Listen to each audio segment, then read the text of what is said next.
This podcast may contain adult themes. This podcast is for entertainment purposes only. The views and opinions in this podcast are expressly our own. Honestly, every time I try to do something fun or exciting, you make it not that way. Is it okay if I kick your boss's ass? That won't affect your workplace chemistry, will it? All right, who did this? I'm not mad. I just want to know who did it so I can punish them. When I get to the workplace, I like to fuck shit up. Welcome to Let's Break Up, Toxic Workplace Stories, hosted by me, Nicola. And me, Gina, both with many years working in corporate roles. Come along as we interview some awesome guests from around the world about their experiences with toxic workplaces. Sharing lessons learned and providing safe, supportive place to share their stories with those who might be experiencing similar situations. Each week, we will provide tips and ways to identify some of the challenges associated with toxic workplaces. In today's episode, and I think I struggled with having the ability to never really shut my virtual door.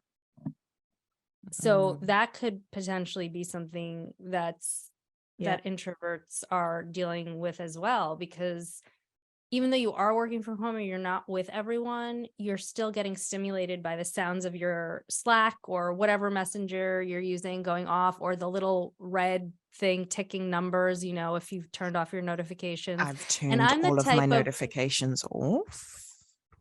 Me too. Well, but I'm the type of person that if I see it, even the little red thing saying like you have a notification, I have to look at it.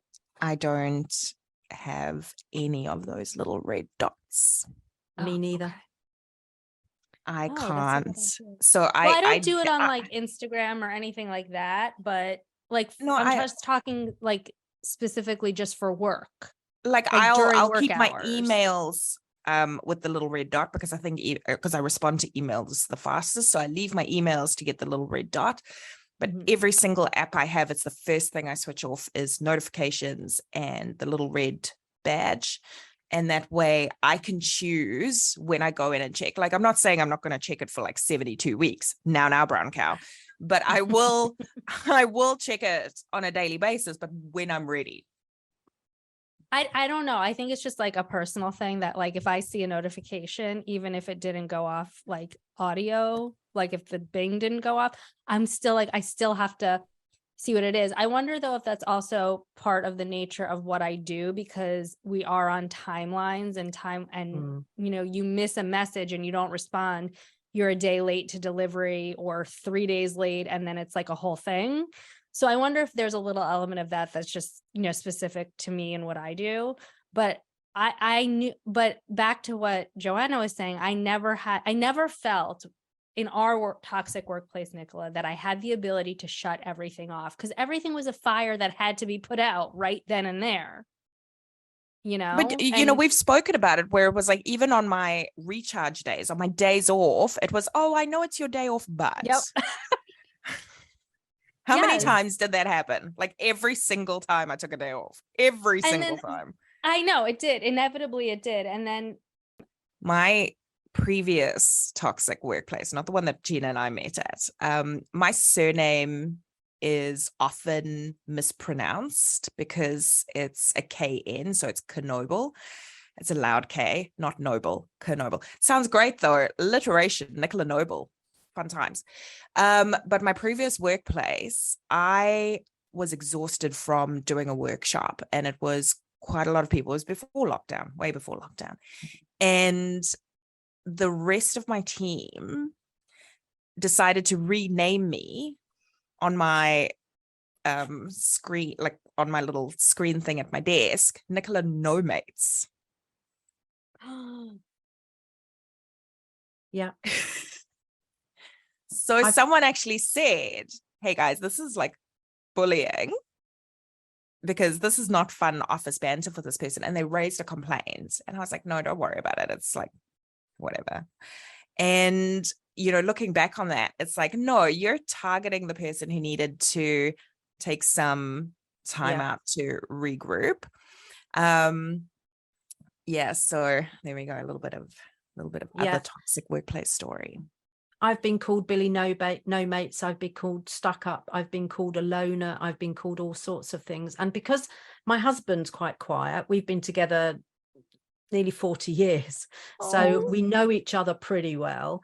But I really identify with that, Joanna, because I started traveling alone like once I got into product development, because I had to go to China and these things for work, and it was before I started my business, so I would be forced to do these trips for whoever was employing me. And little did I know, like, shy little me thrived on traveling alone.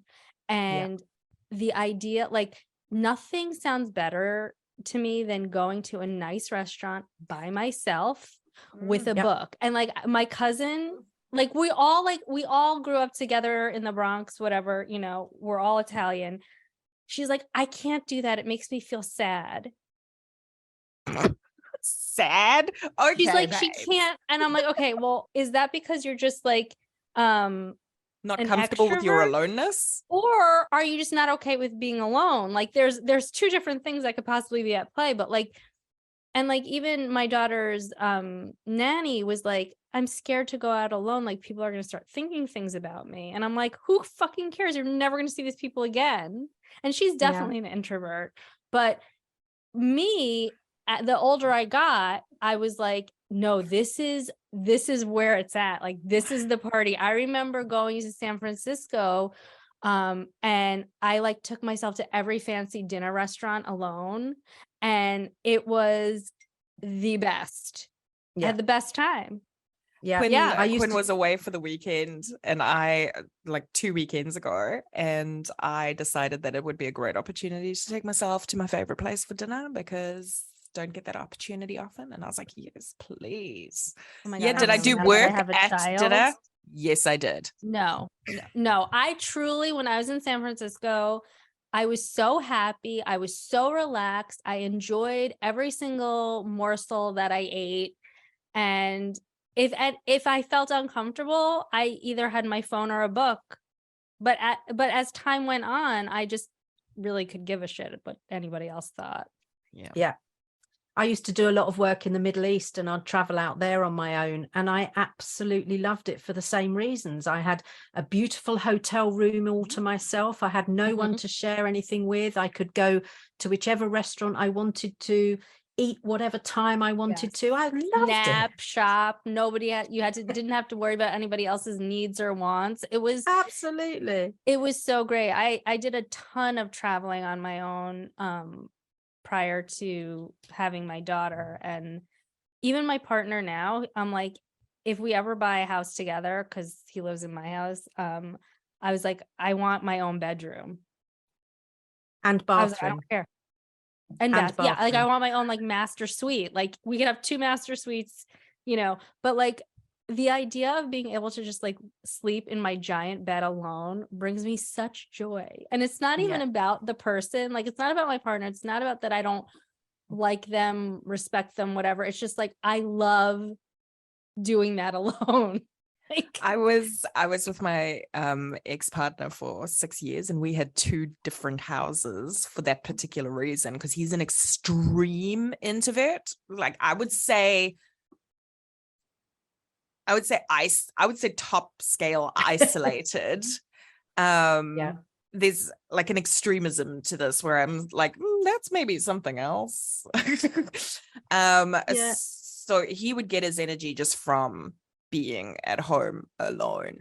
And so having 2 houses, which I found really interesting, because I always said, people would ask and they'd be like, that's such a weird scenario. And I'm like, no, it works sounds for us. amazing to me, honestly. Works a treat, because you've got 3 only children.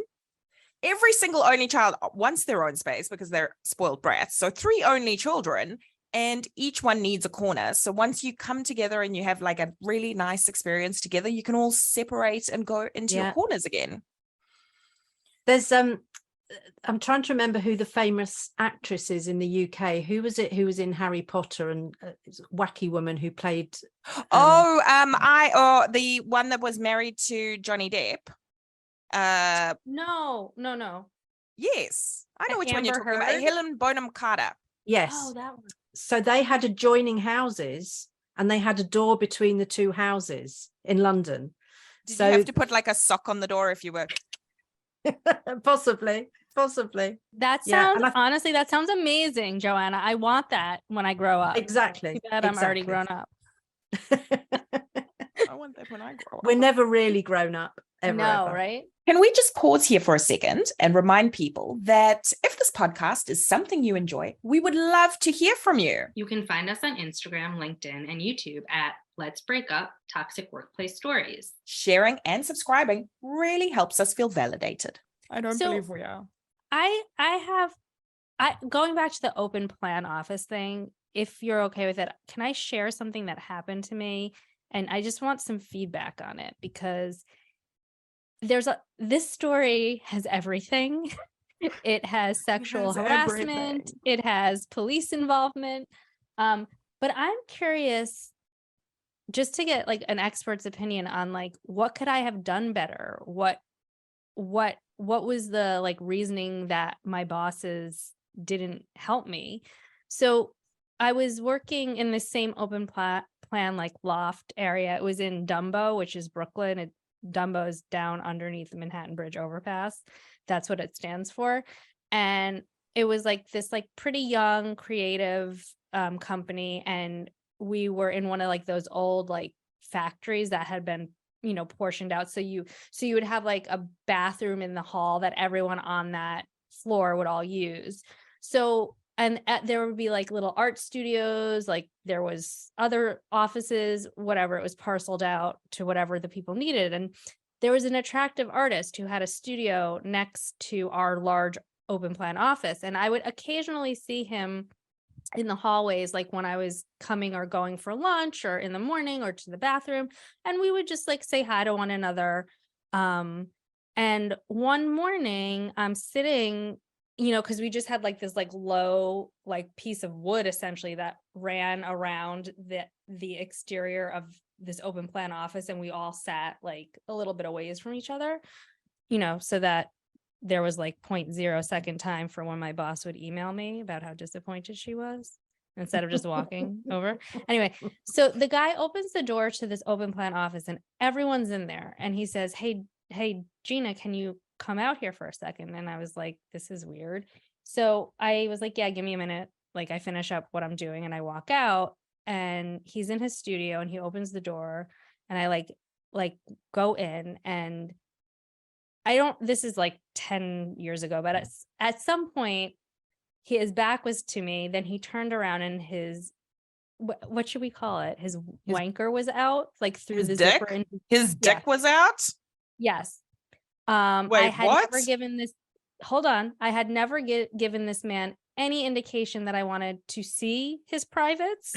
And he came at me with like mouth open, like as if to like start making out with me. And I was like, what are you doing? And he had locked the studio door at that point. And I was like, let me out of this door right now. And thankfully he did. And I went back right next door to my office, and I told my boss and her husband, who also was the two bosses, what happened. And they were like, haha, that's funny. No, it's not. So no, it's not. I mean, I was I wouldn't say it was sexually assaulted, but it was like borderline, I feel like a little bit. Like he didn't really, he That might is have touched assault, me, but he, firstly, you got unwarranted like sexual advances. Yeah. Yeah. And the fact So- he locked the door, he had other intentions. Oh yeah. But I think because I just was like, I'm going to fucking start screaming. I was like, open this fucking door right now. I'm going to start fucking screaming my face off.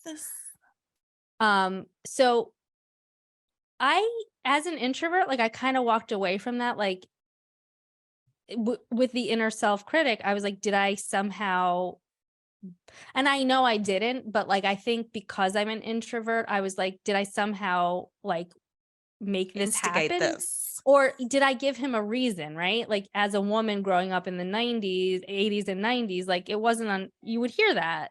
You would hear like, well, what was she wearing kind of thing. She asked for it. Yeah. She asked for it. So I'm just curious what your take on that whole situation was. or is? I think it's, so one thing that I think is interesting is you're talking about something that a lot of introverts do, which is overthink. And we tend to dwell on things long past their happening. So the fact you can still recall it and that it still has resonance for you is almost like a trauma you need help to release, because the only person who's still suffering through this is you by hanging on to it. So I think it would be really useful to find a way to actually kind of rid yourself of that experience. But it absolutely was an abusive, and certainly an intent of an abusive relation or an abusive experience. And I would have done exactly the same thing in terms of, I would have shouted. I possibly would have kicked him in the dick as well, I have to say. So you don't know what you're going to do till you're in it. And I was so exactly. taken off guard because I just thought he wanted to show me like a cool painting or something, like, yeah, you know, and I was not prepared for that. But I think I don't really feel trauma. I feel more traumatized that my place of work just brushed it off. Yeah. And that's what I think is more resonating with me, not the actual incident, because I've had other things happen in my life that whatever, like that were, I don't know, like I feel like I'm just tough, and it didn't really bother me. Like it was a little shocking, but what bothered me was my bosses being like, haha, that's funny. So that, I think that's what made me more upset, Joanna, is that I didn't feel like heard, and it minimized. I already think that my nature is just to be like, whatever, like I didn't die, I wasn't physically harmed, like not a big deal. But I think psychologically it just made me feel really confused, because I was like, wait, you know, like what am I supposed to do with this? And I think there's two things. I think one of the things potentially is it stops you from trusting other people as easily, because you assumed his motives were pure to show you a piece of art, and they turned out not to be. So that kind of then gets us questioning how we trust people and how easily we trust people. But you're right, the big issue is that your boss, the partnership, didn't do anything about it or didn't take it seriously. And for me, that would have been the time to really get assertive with them and use a technique maybe like the desk technique, which is describe the situation, explain how you feel, talk about a solution and consequences. And that's what makes it assertive, is that we talk about consequences here. Because what would you have really wanted them to do, Gina? What would you have expected if you were the boss? What would you have done in that situation? I probably would have said like, okay, first of all, do you want to call the police? Yeah. Like, are you okay? Did he hurt you? How do you want to handle this? Do you want to call the police? And let the person decide. I mean, they were just like, that's weird. And so for me, I would have addressed that through that desk technique. And often we use desk after the happening rather than in the moment. We don't always have the presence of mind to use it in the moment. Of course. So afterwards, and it would have been something along the lines of, when I came to you last week, shocked about what happened in the studio next door, I was angry about the fact when that happened and you laughed it off. I was angry about the fact that you didn't take action or you didn't offer anything. And so my concern now is, if that happens to other people, because presumably the guy is still next door and there are still other people working in there, if that happens again, I'd like to know what your intentions are, because if your intentions are to laugh this off with everybody, then I think we need a different policy around this place. Yeah, so, I mean, it was a very toxic workplace as well. And that one I knew was toxic when I was in it. You know, I mentioned two things, that happening and then her emailing me all the time from a foot away. Do you like how it keeps getting smaller? I'm like 20 feet away, a foot away. She was sitting on my lap and she would still email me. But that's like literally how it felt, right? Yeah. that it was already a very like toxic environment, not just because of those two things, but just the way that they treated their employees and their vendors. It just was not, it was not, and it had nothing to do with me. It was just that they were just not nice people. Yeah. But yeah, I mean, that I think it's exactly what you said. Like I should have, maybe I should have made a bigger deal about it and gone back, but I just was like there. But to me, it was like, they clearly don't give a shit. So why am I going to go back to like a brick wall? And I'm probably guilty of pushing people's boundaries too. Like we need more, we need it faster. We need, faster, scooter. Yeah. I mean, it's true. Harder, faster, stronger. Right. So, yeah, yes, please come sit here, and you could just email me instead of saying like, hey, what's up? Hey, what about me though? Where am I going to sit? Oh, you're there's other remote. chairs that are very close by. You're remote. However, we're going to send you probably about 37 pings an hour. Minimum. That's like and a good day. You know what? I'll get my AI machiney thing just to like auto percolate notifications for you. It doesn't have to be relevant. No, it can be about that'll nothing. go down well. I feel like we've created the perfect toxic workplace. I feel like it would be fun to work here, or we should create a toxic workplace environment that's so toxic. You're coming into like that restaurant they do where they're mean to you at the restaurant. And you're going to the restaurant to be meaned at. Yeah. I'm here for it. Like have like the toxic workplace experience. Yes, and we can like yell at you. We can get like a cool a strippogram guy to pull out his dick. I'm there. Yeah, I was gonna say, where are we gonna add that into so the long mix and try to make out with you that. when it's. By the way, I just want to let everyone know that guy who tries to make out with me with his dick out, that was like 9:30 in the morning. Oh, that's a person with a problem. I was like, what is even happening right now? Like, it's too early for this, man. Like, oh, so 2:00 would have been all right then. Okay, so now I understand. It would have never, but like, I don't know. That would be after the midday wine. It was so, I feel like it would be. Like, I mean, and the thing is if he had just like asked me out on a date, I would have gone out with him and probably slept with him. But he was really handsome. But then, of course, you can't always judge a book by its cover, because if he did that to me, he's done that and or worse to other people. Yeah. The fact that he locked the door is so creepo. You had a lucky escape. Ooh. The thing is I'm not a naive person. I'm probably super jaded, but I truly did not. There was no danger bells, because I guess because he opened the door and announced it to the whole office that he needed to speak to me. I thought it was slightly odd, but I didn't think it was like the end of the world. Like maybe he needed help, maybe he needed to borrow money. Like there was tons of things that borrow money. What workplace is this that your first thought is that he might borrow money? Like where are we right now? He'd be like, hey, do you have $5? I want to get something from the vending machine or something. I don't know. Is it a Mountain Dew like my child stole? Yeah, no, but like I think my point is just saying that wasn't even on my radar. We had never spoke. We had never like had a serious conversation about, hey, are you single? Am I single? Like nothing. But my boyfriend at the time, I called him and told him what happened, and somehow he butt dialed me back, and I picked up my phone and I was listening, and he was telling one of his work friends what had happened to me, and he was like, she probably brought it on herself. And I'm like, I'm on the other end of the line, and I'm like, no, I'm like, hello, I can hear you. No, I didn't.